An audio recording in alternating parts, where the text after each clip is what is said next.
একটা মানুষকে যদি আপনি স্বাভাবিকভাবে জিজ্ঞেস করেন, রমজান মাসে তুই রোজা কেন আছিস ভাই, ওই মানুষটা সরাসরি উত্তর দিবে এইভাবে, রমজান মাসে রোজা ফরজ, এই কারণে আমি রোজা আছি।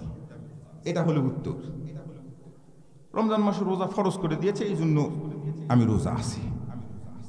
ওনাকে যদি দ্বিতীয়বার প্রশ্ন করেন রোজা কেন ফরজ করলো, তখন কিন্তু আর উত্তরটা দিতে পারবে না।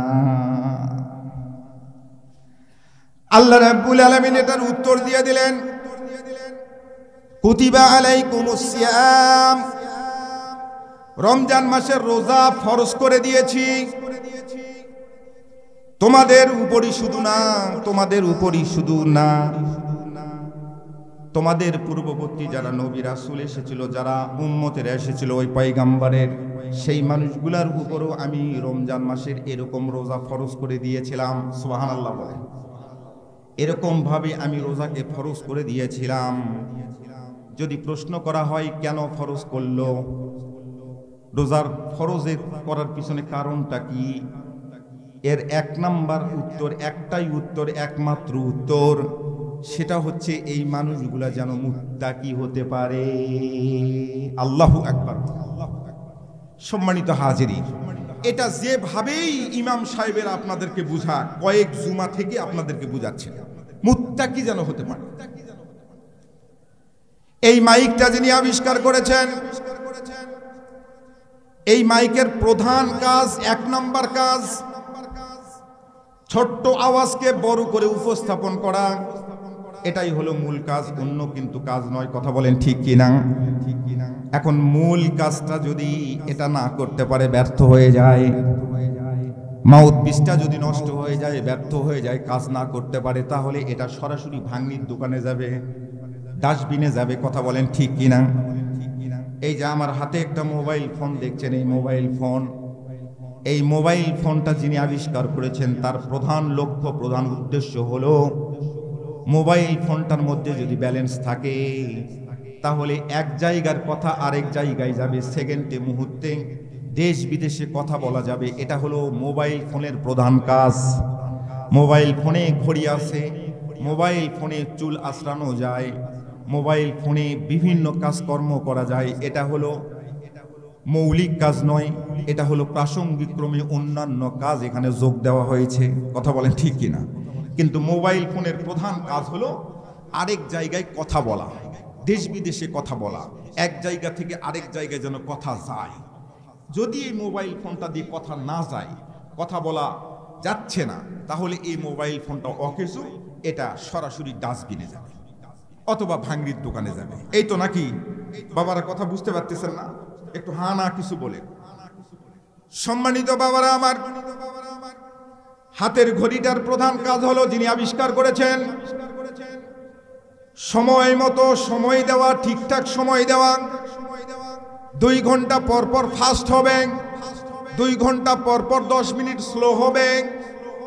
এটা কিন্তু ঘড়ির বৈশিষ্ট্য নয়। যদি কাঁটাগুলো না চলে তাহলে এই ঘড়িটা এক সময় ডাস্টবিনে চলে যাবে, ভাঙড়ির দোকানে চলে যাবে। পবিত্র রমজান মাস, যেই কারণে আল্লাহ রাব্বুল আলামিন নাজিল করে দিয়েছেন, উম্মত মুহাম্মদ সাল্লাল্লাহু আলাইহি সাল্লামের উপর ফরজ করে দিয়েছেন। এই পবিত্র রমজান মাসের রোজার মৌলিক যে উদ্দেশ্য আল্লাহ রাব্বুল আলামিনের, এই উদ্দেশ্য, মৌলিক মাকসাদটা যদি না হাসিল করতে পারেন, তাহলে কাল কিয়ামতের হাসরের ময়দানে এই রোজাও আপনার ডাস্টবিনে চলে যাবে। প্রধান যেটা কাজ পবিত্র রমজান মাসে, আমরা অনেক সময় রোজা রাখছি, এটা ক্রেডিট মনে করছি, আমরা রোজা আছি, আমি বিশাল একটা ক্রেডিটের ব্যাপার।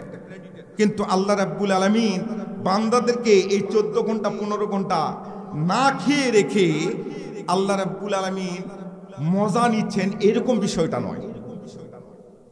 দ্বিতীয় নাম্বার আয়াত, আল্লাহ সুবহানাহু ওয়া তাআলার ঘোষণা, আতিউল্লাহ ওয়া আতিউর রাসূল ওয়া উলিল আমরি মিনকুম। আল্লাহু আকবার বলেন। সম্মানিত হাজিরিন, পৃথিবী ঊনবিংশ শতাব্দী পার হয়েছে, এখন চলছে হচ্ছে 21বিংশ শতাব্দী। এই বিংশ শতাব্দীর সর্বশ্রেষ্ঠ একজন দার্শনিক, খুব মনোযোগ সহকারে শুনবেন। আল্লাহ সুবহানাহু ওয়া তাআলার ঘোষণা হলো, তোমার মসজিদের ইমাম সাহেব যদি কোরআনুল কারীম এবং আল্লাহর রাসূলের উপর থাকে, তাহলে ওই মসজিদের ইমাম সাহেবের ইতাআত করা তোমার জন্য ফরজ। সুবহানাল্লাহ বলবেন না? যদি তোমার সমাজের নেতা আল্লাহ এবং আল্লাহর রাসূলের আনুগত্যের উপর থাকে, ওই সমাজের ওই নেতা ওই মণ্ডলের মণ্ডলগিরি মানা তোমার জন্য ফরজ। সুবহানাল্লাহ বলে। সম্মানিত হাজিরি, বারট্রান্ড রাসেল নামে একজন বিশ্ববিখ্যাত পণ্ডিত ব্যক্তি ছিল বিংশ শতাব্দীর। বিংশ শতাব্দীটা কোনটা ধরে জানেন? এটা হলো 1901 সাল থেকে 2000 সাল, এই যে 100 বছর, এই যে 100 বছরের মধ্যে এটা হলো বিংশ শতাব্দী। এই বিংশ শতাব্দীর কয়েকজন শ্রেষ্ঠ দার্শনিক ছিল, তার মধ্যে মুসলমান ছিল 2 জন, বেশিরভাগ 8 জন ছিল। 10 জনের মধ্যে সিরিয়াল যদি করা হয়, এই 8 জনের মধ্যে অন্যতম হলো বারট্রান্ড রাসেল। তিনি জাতিতে খ্রিস্টান। জাতিতে কি? খ্রিস্টান। খুব ভালো করে বোঝেন। এই খ্রিস্টান ব্যক্তি কমন্স অফ ওয়ার্ল্ড, তাম পৃথিবীর বড় বড় মনীষীরা একত্রিত হয়ে এক জায়গায় বসে তিনারা দেশ বিদেশের বিভিন্ন দেশ কিভাবে পরিচালনা হবে, কোন দেশে কি হচ্ছে, যুদ্ধ বিগ্রহ হানাহানি সব নিয়ে যেখানে আলোচনা হয়, বর্তমানে জাতিসংঘ এইরকম কমন্স অফ ওয়ার্ল্ড নামক একটা বিশ্ব মনীষীদের মিটিং করার জায়গা, সংসদ। এই সংসদে অধিবেশন ডাকা হয়েছে, ওখানে আলোচনা হচ্ছে বিভিন্ন বিষয়ে। কিন্তু একজন হঠাৎ করে আঙ্গুলি নির্দেশ করে দাঁড়িয়ে 2 মিনিটের একটা বক্তব্য দিলেন। 2 মিনিটের একটা বক্তব্য, বিশেষ করে বারট্রান্ড রাসেল যেহেতু এখানে উপস্থিত আছেন। আচ্ছা, আপনারা বলেন তো, বিশ্বের মধ্যে এখন বর্তমানে সবচেয়ে ইসলামিক স্কলার সেটা হচ্ছে ডক্টর জাকির নায়েক এবং ডক্টর মিজানুর রহমান আজহারি। মিজানুর রহমান আজহারি ভাইকে যদি আমরা পাই, আমরা তো একটু 2-1টা প্রশ্ন জানার জন্য করতেই পারি। কথা বলেন ঠিক কিনা? ডক্টর জাকির নায়েকের কোনো যদি অনুষ্ঠান হয়, ইহুদি, নাসারা, বৌদ্ধ, হিন্দু, খ্রিস্টান, মুসলমান সবাই ওনাকে প্রশ্ন করে, আর উনি সাবলীল ভাষায় প্রশ্নের উত্তরগুলো দেয়। কথা বলেন ঠিক কিনা? এরকম একজন পণ্ডিত ব্যক্তি ডক্টর জাকির নায়েক, যেরকম পণ্ডিত ব্যক্তি, এরকম একজন পণ্ডিত ব্যক্তি বারট্রান্ড রাসেল। ওনাকে যখন স্পিকার দেওয়া হলো, 1 মিনিটের একটা বক্তব্য তিনি দিয়েছিলেন, মাত্র 1 মিনিট। কোন কোন কিতাবের মধ্যে আসছে মাত্র 46 সেকেন্ড। এই 1 মিনিটের বক্তব্যের মধ্যে তিনি বলেছিলেন, অবশ্যই আছে, অফকোর্স অবশ্যই আছে, নিশ্চয়ই আছে, এখান থেকে ফিরে আসার একটাই মাত্র পথ, একটাই মাত্র মত, একটাই মাত্র তরিকা। Go back to the universal prophet and universal book. চিৎকার করে বলেন আল্লাহু আকবার। বারট্রান্ড রাসেল দ্বিতীয় লাইনটা বলে দিলেন, a true Muslim can not lead the honest and the pure life without the knowledge Quran and সুন্নাহ। কোরআন এবং সুন্নাহ ছাড়া কোনো বুদ্ধি নাই, কোনো বুদ্ধি নাই। আমরা যদি পৃথিবীর মানুষ সকলেই একত্রিত হয়ে আবার যদি ফিরে যেতে পারি, গো back to the universal prophet, যদি আমরা ফিরে যেতে পারি সেই 1400 বছর 1300 বছর আগের ওই মানুষটার চরিত্রের দিকে, ওই মানুষটার দিকে যদি ফিরে যেতে পারি, যিনি চিরন্তন সত্য নবী, এবং ফিরে যদি যেতে পারি ইউনিভার্সাল বুক, ওই চিরন্তন সত্য কিতাব, চিরন্তন সত্য ওই বইটার দিকে, তাহলে আমরা আবার পৃথিবীর মধ্যে শান্তি ফিরে পাব। চিৎকার করে বলেন সুবহানাল্লাহ। একজন খ্রিস্টান পণ্ডিত ব্যক্তি এরকম একটা মন্তব্য করে বসলেন।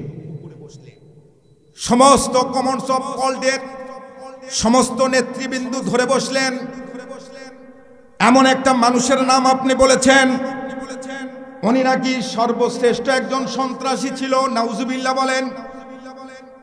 সন্ত্রাসী ছিল।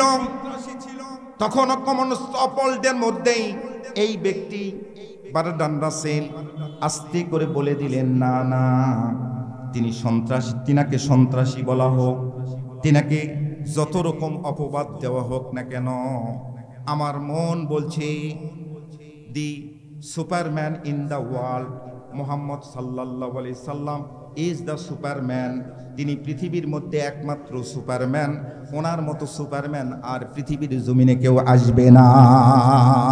আল্লাহু আকবার বলে, ওয়া ইন্নাকা লা আলা খুলুকিন আযীম।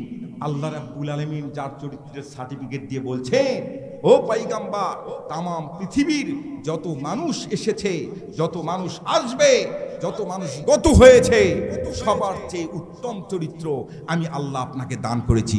সুবহানাল্লাহ বলেন। বারডান রাসেল দ্বিতীয় বক্তব্যটা বলে দিলেন, উনি শুধুমাত্র একজন নবী ছিলেন এমন নয়। ওনার ভাষায় বলছেন, উনি যে একজন নবী ছিলেন মুসলমানের, এটাই শুধু নয়, as a leader, as a law maker, as a founder, as a পয়গম্বর। চিৎকার করে বলেন আল্লাহু আকবার। ল মেকার, তিনি একজন আইন প্রণেতা ছিলেন, তিনি একজন লিডার ছিলেন, নেতা ছিলেন। তিনি মুসলমানের নবী হতে পারেন, কিন্তু বিশ্বের কাছে তিনি একজন নেতা ছিলেন। চিৎকার করে বলেন আল্লাহু আকবার। মুসলমান ভাইরা আমার, আমরা বাংলাদেশটা নিয়ে বিভিন্নভাবে ভাবতেছি। এক একজন মানুষের ভাবনা এক এক রকম। কেউ কেউ অনেক সময় বলতে শুনি এরকম কথা, আমাদের বাংলাদেশ ছোট্ট একটা দেশ, 1,47,570 বর্গ মাইলের একটা রাষ্ট্র। এই রাষ্ট্র যদি প্রতিবেশী রাষ্ট্রের সঙ্গে কোনো দেশের সঙ্গে সম্পর্ক ভালো না থাকে, তাহলে এই দেশের মানুষ চলতে পারবে না। কিন্তু আল্লাহ রাব্বুল আলামিনের কথা এটা নয়, আল্লাহর পয়গম্বর আলাইহিস সালাতু ওয়াস সালামের কথাও এটা নয়। আল্লাহর পয়গম্বর বললেন, ক্বালান নবী সাল্লাল্লাহু আলাইহি সাল্লাম, আদ-দুনিয়া খুলিকাত লাকুম ওয়া আনতুম খুলিকতুম লিল আখিরাহ। আল্লাহু আকবার বলে।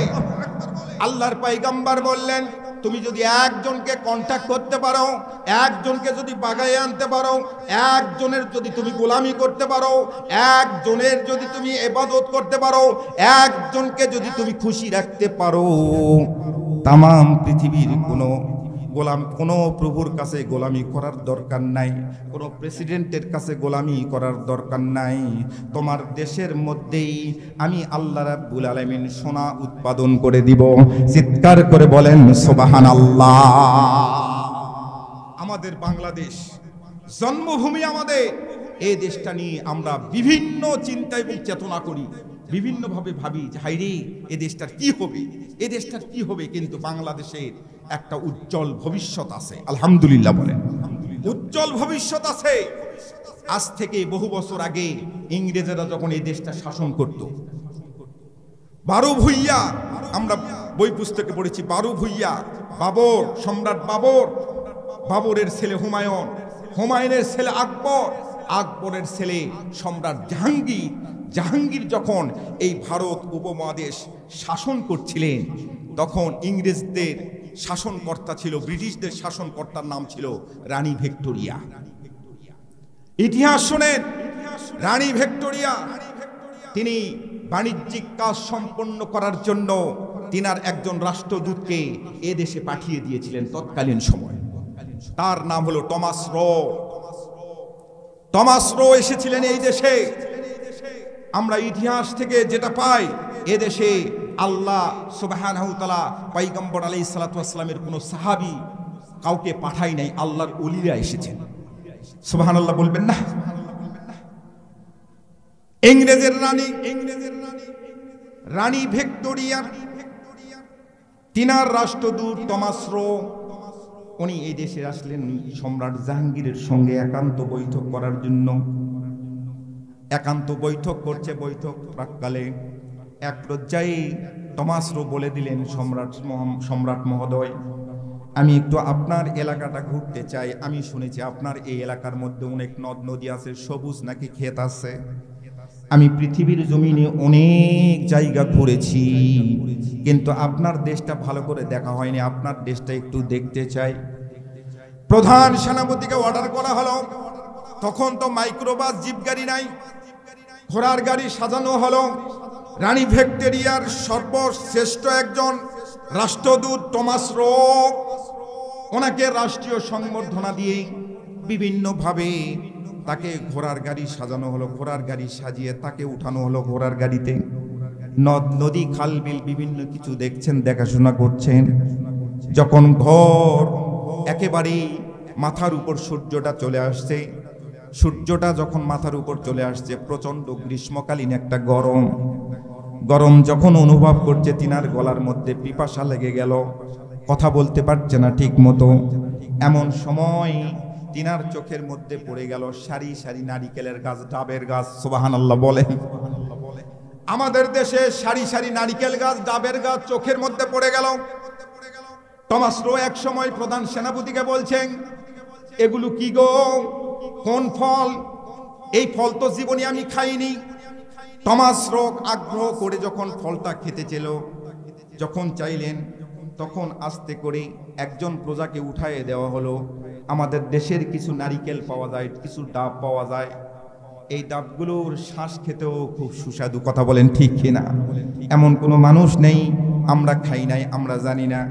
ওনাকে এরকম একটা ডাব পেরে সামনেই যখন কেটে 2 গ্লাস পানি, 2 গ্লাস শরবত দেওয়া হলো, আর আস্তে করে ডাবটা দুইটা ফাঁক করে চিরে আস্তে করে চামচ দিয়ে উঠাই সুন্দরভাবে তার সামনে পরিবেশন করা হলো।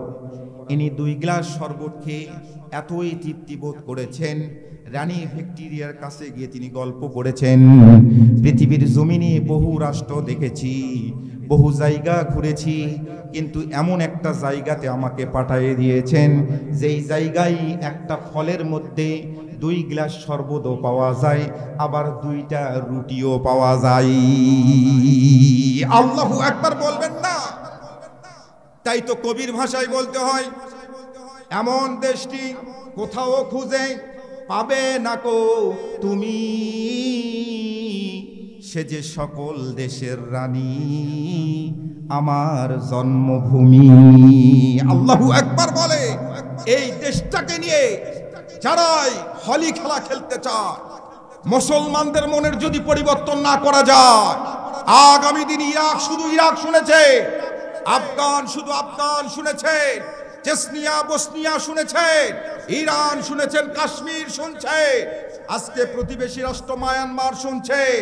মুসলমান যদি এই মডেল চেঞ্জ করে, আগামী দিন থেকে তওবা করে তৌহিদি পতাকার নিচে অবগাহন করে, ইহুদি নাসারা নাস্তিকের বাচ্চারা বাংলার জমিন ছাড়তে বাধ্য হবে।